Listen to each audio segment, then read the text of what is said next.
Hello everyone, आज हम पढ़ेंगे इकोनॉमिक्स क्लास 10th का chapter number 4 globalisation and the Indian economy. इस चैप्टर के अंदर हम लोग सबसे पहले अंडरस्टैंड करेंगे कि what is the meaning of the globalisation, then later on how we are getting benefited by the globalisation, इसका इम्पैक्ट क्या है।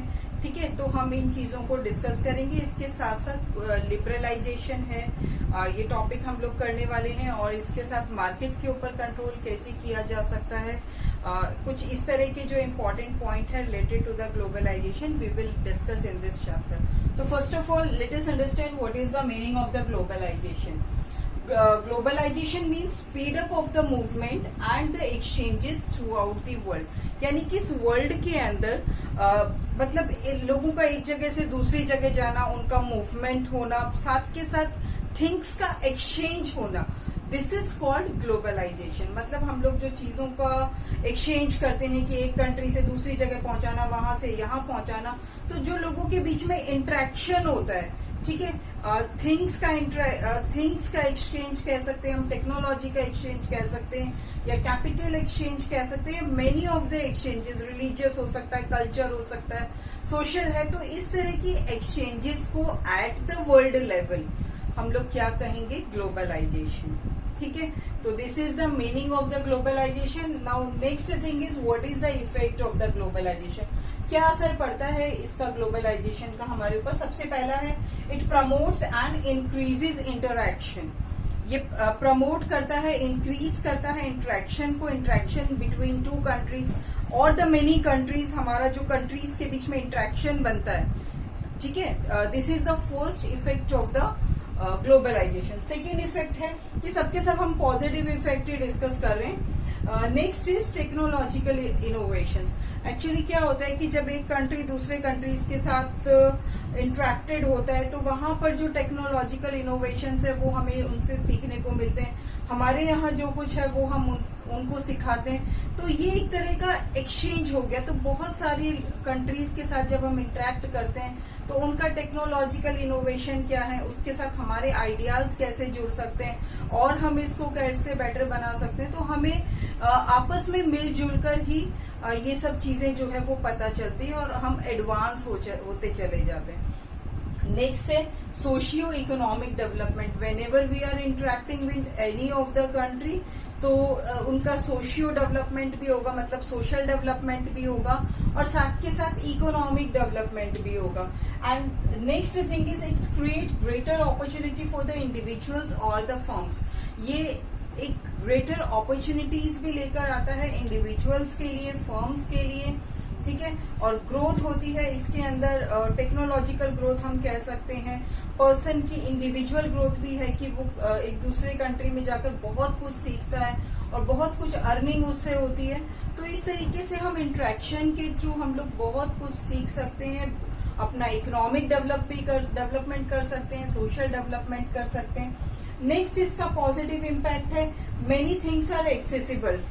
टेक्नोलॉजी एक्सेस कर सकते हैं, नॉलेज है, कल्चर है, एक्स्ट्रा बहुत सारी चीजें हम लोग एक्सेस कर सकते हैं। जैसे कि हम लोग एक मोबाइल फोन का ही एग्जांपल ले लेते हैं, तो डिफरेंट कंट्रीज के अंदर डिफरेंट मोबाइल फोन्स अवेलेबल होंगे, उनकी टेक्नोलॉजी डिफरेंट होगी, उनके फीचर्स डिफरेंट होंगे। बट जब हम एक दूसरे को वो चीजें एक्सचेंज करेंगे तो क्या होगा कि जो टेक्नोलॉजी है वो भी एक्सचेंज हो रही है और नए फीचर्स हमें देखने को मिलेंगे।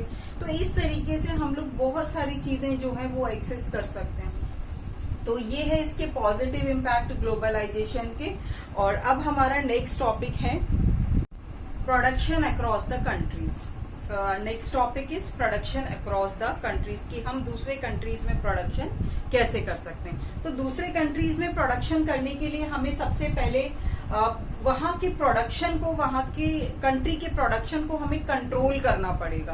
कंट्रोल इन द सेंस कि अगर मतलब आपके प्रोडक्ट को इम्पोर्टेंस तभी मिलेगी जब आप कुछ ऐसा प्रोड्यूस करेंगे जो उस कंट्री के अंदर आपको अलग अलग दिखाई दे। कहने का मतलब अगर वहां जो प्रोडक्ट्स मिल रहे हैं आप उन जैसा ही करेंगे या उनसे लो लेवल पे आप प्रोडक्शन करेंगे तो आपके प्रोडक्ट्स को कोई बेनिफिट नहीं मिल पाएगा। तो क्या करना है कि अगर आप किसी और कंट्री के अंदर अपने प्रोडक्ट का इन्फ्लुएंस डालना चाहते हैं, आप चाहते हैं कि वहां के लोग अट्रैक्ट हो जाएं आपके प्रोडक्ट्स को खरीदने के लिए या आपकी सर्विसेज के लिए वो अट्रैक्ट हो जाए, गुड्स और सर्विसेज दोनों इसमें इंक्लूड है, तो उसके लिए आपको कुछ डिफरेंट करना पड़ेगा। तो मार्केट के अंदर अगर आप चाहते हैं कि उनके प्रोडक्शन को कंट्रोल करें तो we are having some ways, कुछ तरीके हैं हमारे पास जिससे कि हम उनके मार्केट को कंट्रोल कर सकते हैं, उनके प्रोडक्शन को कंट्रोल कर सकते हैं। सबसे पहला है एक्सर्ट इन्फ्लुएंस। आपको इन्फ्लुएंस डालना पड़ेगा, अपना असर डालना पड़ेगा, आपको अपना इम्पैक्ट डालना पड़ेगा वहां के कंट्री के ऊपर। अब इम्पैक्ट डालने के लिए क्या करेंगे, you have to prove you are the better option for them. ठीक है, आपको ये प्रूव करने पड़ेगा कि वो कंट्री के अंदर जो भी आप प्रोडक्ट अवेलेबल करवा रहे हैं this is the best product, उनकी कंट्री में अवेलेबल प्रोडक्ट से भी अच्छा आप दे रहे हैं। और सब दूसरी बात, आपको उसकी क्वालिटी एज वेल एज उसकी प्राइस दोनों का ध्यान रखना पड़ेगा। क्वालिटी भी सुपीरियर हो, ठीक है, और उसके साथ उसका प्राइस भी लो हो। ठीक है, दो चीजों का ध्यान रखकर आप इन्फ्लुएंस डाल सकते हैं। दूसरा इन्फ्लुएंस डाल सकते हैं आप वहां पर उसको इतना पब्लिश कर दें, इतना एडवर्टीज कर दें, इतना कि वो अट्रैक्टेड हो जाए आपके प्रोडक्ट्स के लिए। तो ये एक तरीका है कि आप कंट्रोल कर सकते हैं वहां के। दूसरा है ऑर्डर प्लेस करके। अगर कोई ऑर्डर प्लेस करता है, कोई रिक्वायरमेंट आपके पास आती है तो उसको डिले नहीं करना होता, उसको जितना जल्दी आप प्लेस कर सकते हैं, जितना जल्दी आप दे सकते हैं, अवेलेबल करवा सकते हैं, वो आपको करना पड़ेगा। इससे क्या होगा, उनके माइंड में एक पॉजिटिविटी आएगी। अगर ऑर्डर कर दिया, उसको डिले करते गए, हम वहां तक नहीं पहुंचाते गए, तो क्या होगा कि उनका माइंड नेगेटिव हो जाएगा कि ये तो ऑर्डर्स है, वो देर में आता है। और दूसरा हो सकता है तब तक वो किसी और से अट्रैक्ट हो जाए, किसी और प्रोडक्ट पे अट्रैक्ट हो जाए। तो ऐसा ना हो, उनको सोचने का भी मौका ना मिले, कोई और ऑप्शन उनके सामने अवेलेबल ना हो, उससे पहले ही आपको अपना ऑर्डर जो है प्लेस करवाना पड़ेगा, उनको अवेलेबल करवाना पड़ेगा। तीसरा तरीका है सेटअप प्रोडक्शन जॉइंटली। जब भी आप किसी कंट्री के अंदर अपना प्रोडक्शन यूनिट स्टार्ट करना चाहते हैं तो आप जॉइंटली स्टार्ट कर सकते हैं।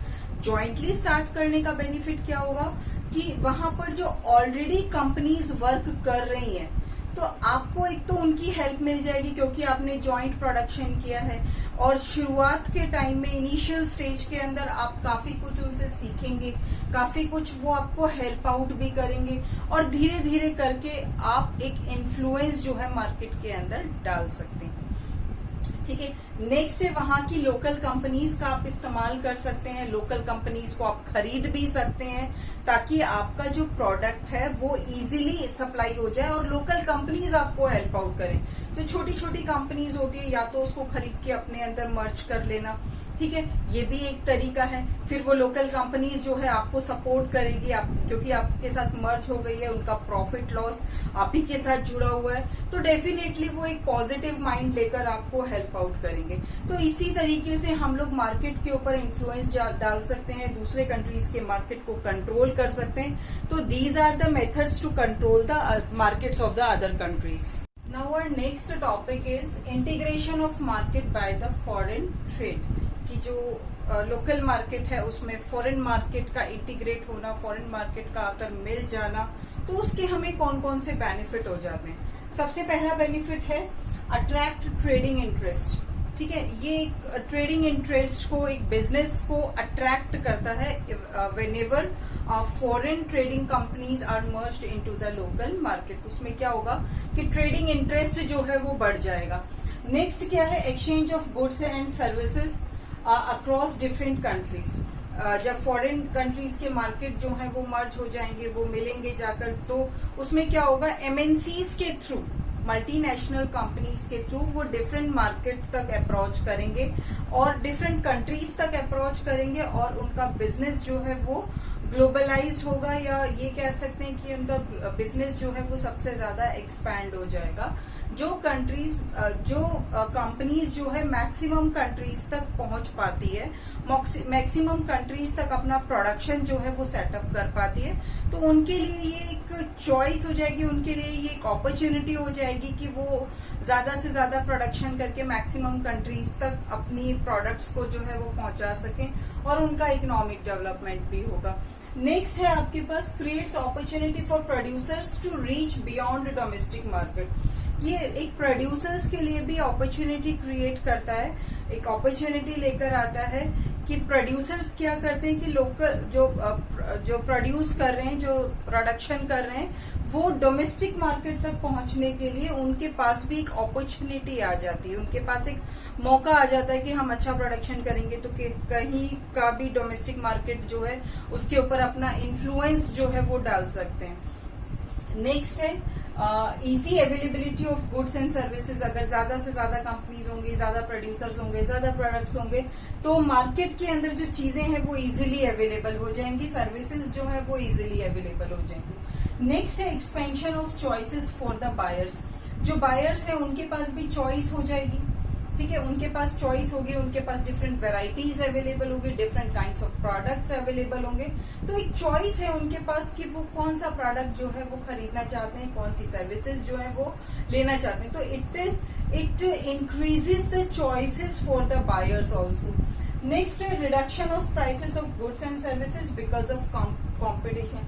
क्योंकि डिफरेंट कंपनीज जो है वो मार्केट के अंदर होंगी, तो क्या होगा कि जो प्राइसेस है वो रिड्यूस करने पड़ेंगे गुड्स और सर्विसेज की, ताकि रिड्यूस्ड प्राइस में क्या होगा कि जो लोग हैं वो ज्यादा से ज्यादा इन सर्विसेज को, इन गुड्स को अवेलेबल करेंगे, ताकि हमें इस चीज से बेनिफिट मिल सके। तो this is the reduction of the prices of goods and services because of the competition. क्योंकि ये रिड्यूस इसलिए किया है क्योंकि मार्केट के अंदर कंपटीशन बहुत ज्यादा है। तो this is all about this topic.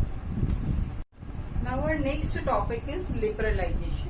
क्या होता है मीनिंग लिबरलाइजेशन का? Liberalization means removal of the trade barriers और the restriction setup by the government. जब गवर्नमेंट क्या करती है, ट्रेड बैरियर्स लगा देती है या रिस्ट्रिक्शंस लगा देती है ट्रेड करने के ऊपर। कैसे कि सपोज कोई कंट्री है, उसे अपना प्रोडक्शन जो है वो दूसरे कंट्री तक लेके जाना है, तो वहां की गवर्नमेंट क्या करती है कि वो उसके ऊपर टैक्सेस इम्पोज कर दिया जाता है कि अगर बाहर से कोई कंट्री का सामान आएगा तो दे हैव टू पे टैक्सेस फॉर इट। उनको टैक्स पे करना पड़ेगा, फिर वो वहां की मार्केट तक उनके जो प्रोडक्ट्स हैं वो पहुंचेंगे। तो वो जो टैक्स चुकाना, फिर उसके बाद वहां की मार्केट में उन प्रोडक्ट्स को सेल करना, तो इट मीन्स जो प्रोड्यूसर है उसको वो प्राइस हाई करना पड़ेगा, क्योंकि वो टैक्स इम्पोज किया गया है, उसको टैक्स भी चुकाना है, अपने प्रोडक्शन की मैन्युफैक्चरिंग में कितना उसका इन्वेस्टमेंट हुआ है वो भी लेना है, प्रॉफिट भी लेना है, और जिनसे प्रोड्यूस करवाया है उनको सैलरीज भी रिलीज करनी है। तो क्या करना, इन सब चीजों के लिए उसे क्या करना पड़ेगा, एट द लास्ट उसे अपने प्रोडक्ट का प्राइस जो है वो हाई करना पड़ेगा। अब हाई करने के बाद ये रिस्की हो जाता है कि वो प्रोडक्ट सेल हो या फिर ना हो, क्योंकि लोकल मार्केट को तो किसी तरह का कोई टैक्स नहीं देना, जो बाहर से प्रोडक्ट्स आ रहे हैं केवल उनको टैक्स पे करना है। तो फिर क्या होगा कि उनका प्रोडक्ट होगा कॉस्टली, लोकल मार्केट का प्रोडक्ट होगा चीपर रेट पे अवेलेबल होगा। तो वहां के लोग जो है जो चीपर प्रोडक्ट अवेलेबल है उसको खरीदेंगे, बाहर से आने वाले प्रोडक्ट को नहीं खरीदेंगे, क्योंकि उसका प्राइस जो है वो हाई है। वो डिपेंड करेगा कंट्री की अफोर्डेबिलिटी के ऊपर, वहां के लोगों की अफोर्डेबिलिटी के ऊपर। तो कहीं ना कहीं ये चांस जरूर बना देता है कि हाई प्राइसेस के जो प्रोडक्ट है वो कम सेल होते हैं, राइट। तो लिबरलाइजेशन क्या होता है कि ये एक तरह से रिमूवल है ट्रेड बैरियर का। गवर्नमेंट जो रूल्स रेगुलेशन सेटअप करती है उस रूल रेगुलेशन के अंदर टैक्स इम्पोजिशन भी होता है, टैक्स को इम्पोज करना भी होता है, उसको रिमूव कर देना, फ्री फ्लो में ट्रेड करना, कोई टैक्स ना लेना, सिर्फ फ्रीली ट्रेड करना। This policy is known as this liberalisation. अब इसका पर्पस क्या है, ऑब्जेक्टिव क्या है, क्यों किया जाता है ये? Just because of free flow of trade, ताकि एक कंट्री दूसरे कंट्री के अंदर फ्रीली इजीली ट्रेड कर पाए, ठीक है। और इससे कंट्रीज को भी बेनिफिट होता है, कई बार लॉस भी देखने को मिल जाता है, दोनों ही सिचुएशन है। जब फ्री फ्लो ऑफ ट्रेड होता है तो डेफिनेटली कंट्री का लॉस भी हो सकता है और कंट्री का प्रॉफिट भी हो सकता है। अगर मान लीजिए किसी कंट्री के अंदर कोई प्रोडक्शन यूनिट नहीं है, वहां पे कोई रिसोर्स अवेलेबल नहीं है, वो लोग कोई प्रोडक्शन नहीं कर पा रहे और बाहर की कंपनीज आकर वहां पर प्रोडक्शन कर रही है, तो एटलीस्ट वहां के लोगों को वो प्रोडक्ट तो मिल पाएगा, उनको तो अवेलेबल हो पाएगा, ठीक है, क्योंकि वो कंट्री तो केपेबल नहीं है प्रोड्यूस करने में, लेकिन अदर कंट्रीज ने आकर उसमें इन्वेस्टमेंट कर कर वहां पर और प्रोडक्शन स्टार्ट कर दिया, तो डेफिनेटली वहां के लोगों को डिफरेंट वेराइटीज मिल जाएंगे, डिफरेंट प्रोडक्ट्स मिल जाएंगे, तो एक तरह से उनका ये बेनिफिट भी है, ठीक है। लॉस क्या होगा कि जितना भी पैसा आएगा कंट्री का, जो भी वो कंपनीज प्रोडक्ट सेल करेगी और उससे जितना पैसा वो कमाएगी, वो उस कंपनी का अपना बेनिफिट होगा, कंट्री को कुछ नहीं मिलना, कंट्री को सिर्फ प्रोडक्ट ही मिलेगा, ठीक है। तो इस तरह की प्रॉफिट लॉस दोनों ही सिचुएशन है इसके अंदर।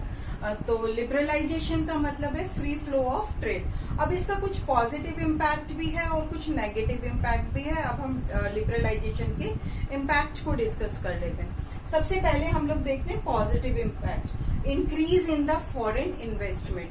अगर लिबरलाइजेशन होगा, गवर्नमेंट का किसी तरह का कोई बैरियर नहीं है, तो जो फॉरेन कंट्रीज हैं वो डेफिनेटली कंट्री के अंदर इन्वेस्टमेंट करती हैं, अपनी प्रोडक्शन यूनिट्स जो है वो सेटअप करती हैं, और प्रोडक्शन यूनिट सेटअप करेंगी, अपनी फैक्ट्रीज इंडस्ट्रीज यहाँ पर खोलेंगी, तो फिर डेफिनेटली एम्प्लॉयमेंट भी यहीं के लोगों को मिलेगा, तो एम्प्लॉयमेंट अपॉर्चुनिटीज भी मिल जाएंगी वहां के लोगों को, ठीक है। तो ये एक तरह का पॉजिटिव इम्पैक्ट है, क्योंकि कंपनीज और उन्होंने अपना ही पैसा लगाया है, अपना पैसा लगाया है, हमारे लोगों को एम्प्लॉयमेंट मिला है, तो दोनों तरीके से तो उनका भी बेनिफिट हो रहा है और हमारा भी बेनिफिट हो रहा है, क्योंकि यहाँ के लोगों को एम्प्लॉयमेंट मिल गया है, ठीक है। दूसरा फायदा क्या होगा, प्रोडक्शन इंक्रीज हो जाएगा, यहाँ की लोकल कंपनीज भी प्रोडक्शन कर रही हैं, प्लस फॉरेन से आने वाली कंपनीज भी प्रोडक्शन कर रही है, तो प्रोडक्शन जो है वो इंक्रीज हो जाएगा और बायर्स के पास डिफरेंट चॉइसेस होगी प्रोडक्ट्स की, वो चूज कर सकेंगे which one is the better. इससे हमारी जीडीपी में भी इंक्रीज होगा, क्योंकि प्रोडक्शन बढ़ रहा है ना,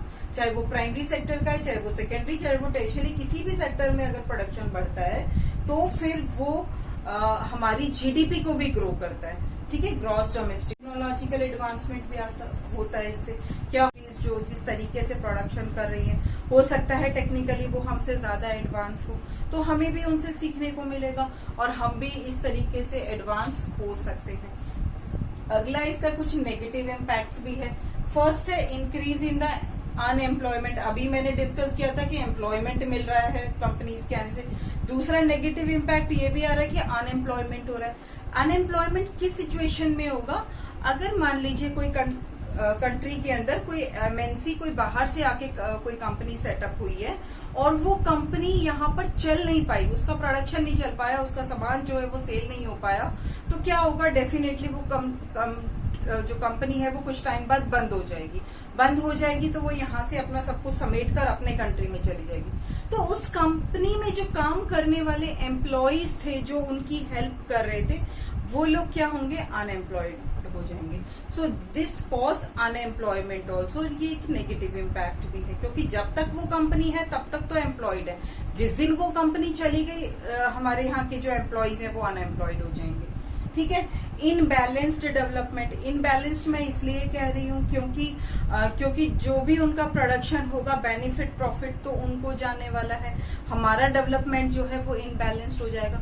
एक नुकसान ये भी देखने को मिलता है कि जो लोकल कंपनीज होती हैं उनको वो, क्योंकि उन्होंने इतना ज्यादा इन्वेस्ट नहीं किया होता, तो वो कंपटीशन में आ जाती हैं, वो उनको कंपटीशन फेस करना पड़ता, क्योंकि उन्होंने एक हाई इन्वेस्टमेंट के साथ अपना प्रोडक्शन स्टार्ट किया है, अच्छी क्वालिटी दे रहे हैं, अच्छे फीचर्स दे रहे हैं, तो डेफिनेटली वो लोग उनके प्रोडक्ट्स को खरीदते हैं। यहाँ पर क्या है कि प्रोडक्शन ने ज्यादा प्रोडक्शन करने के लिए यहाँ की कंपनीज ने ज्यादा इन्वेस्ट नहीं किया, और ज्यादा इन्वेस्ट नहीं किया तो फिर उनका जो सामान है, उनका जो प्रोडक्ट्स है वो सेल नहीं हो पाता और यहाँ की कंपनीज को लॉस हो जाता है, या फिर कई बार उन्हें मर्ज हो जाना पड़ता है उन कंपनीज के अंदर उनकी टर्म्स एंड कंडीशन पे। ये भी एक तरह का लॉस है। तो जो हमारी स्मॉल मार्केट है, स्मॉल प्रोड्यूसर्स हैं, उनको बहुत ज्यादा नुकसान देखने को मिलता है, ठीक है। हमारा डोमेस्टिक प्रोडक्शन है वो भी रिड्यूस हो जाता है, क्योंकि उनके प्रोडक्शन को ज्यादा इंपॉर्टेंस मिल रही है।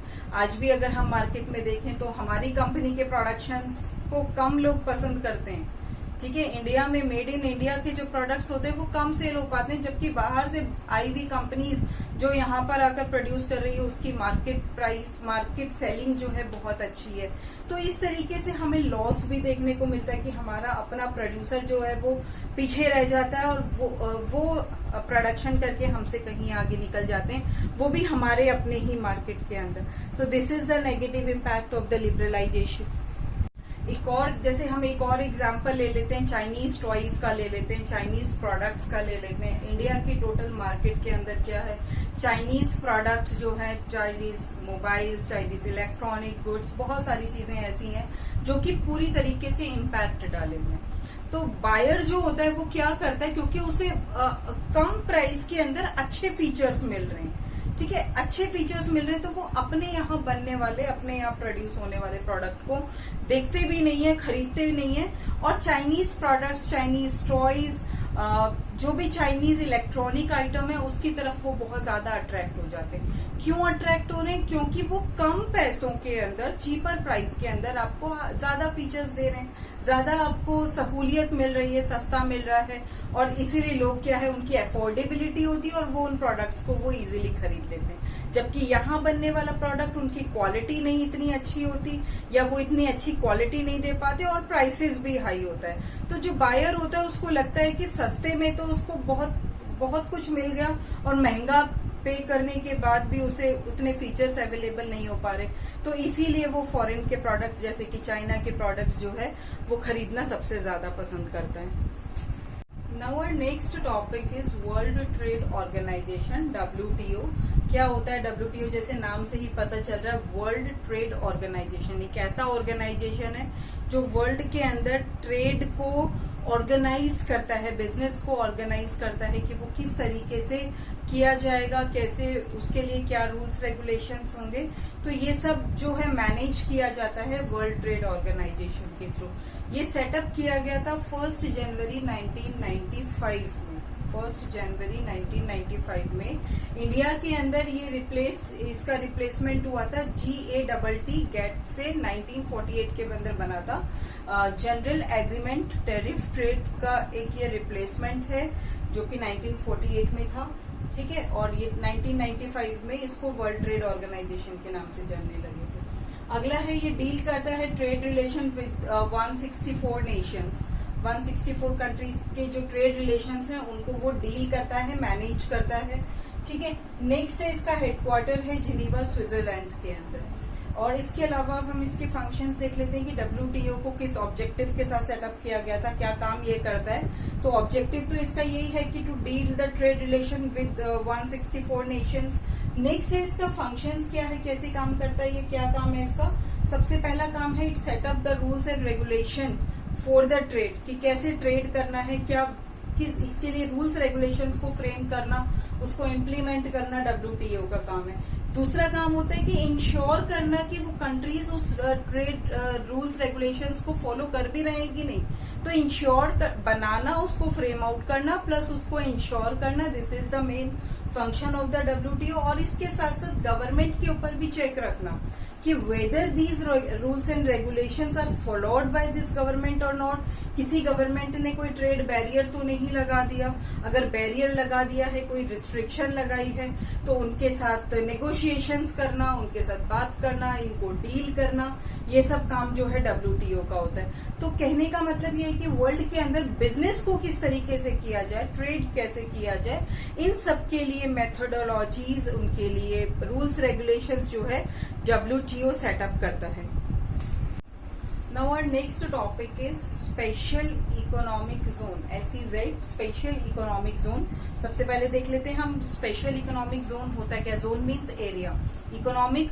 हमारी कंट्री के अंदर हम लोग क्या करते हैं, कुछ पर्टिकुलर सिटीज ऐसे होते हैं जिनको हम इकोनॉमिक जोन बनाते हैं। इकोनॉमिक जोन मतलब कि वहां पर एक हब होगा, डिफरेंट कंपनीज का, डिफरेंट फैक्ट्रीज, इंडस्ट्रीज जो है वहां पर सेटअप की जाएगी।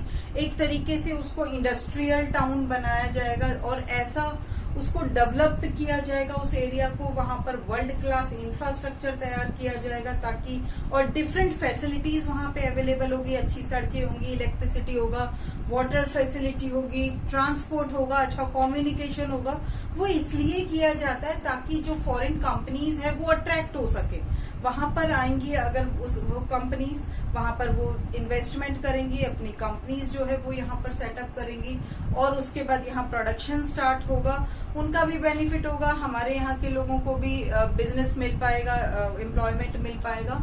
तो इस तरीके से हम ऐसे मकसद के साथ एक स्पेशल इकोनॉमिक जोन जो है वो कंट्री के अंदर सेटअप करते हैं। जैसे कि हमारी कंट्री में एग्जांपल्स हैं, गुड़गांव है, नोएडा है, दिल्ली है, ठीक है, साउथ में चले जाते हैं, बेंगलुरु है, हैदराबाद है, ऐसे डिफरेंट सिटीज है जहां पर हम ये कह सकते हैं कि एमएनसीज को सेटअप किया जाता है, वो अपना फॉरेन इन्वेस्टमेंट जो है वहां पर करते हैं और उसके बाद इससे बिजनेस जो है वो मैनेज किया जाता है। आगे बात करते हैं कि ये कैसे किया जाता है, ये होता क्या है, इसके अंदर क्या होगा कि हम वर्ल्ड क्लास इंफ्रास्ट्रक्चर जो है उस पर्टिकुलर इकोनॉमिक जोन के अंदर सेटअप करेंगे, मैक्सिमम फैसिलिटीज वहां पे अवेलेबल करवाएंगे, like water, road, transport, electricity, communication etcetera. ठीक है, क्यों करते हैं हम ऐसा? To attract the foreign companies to set up the production units in our special economic Jones.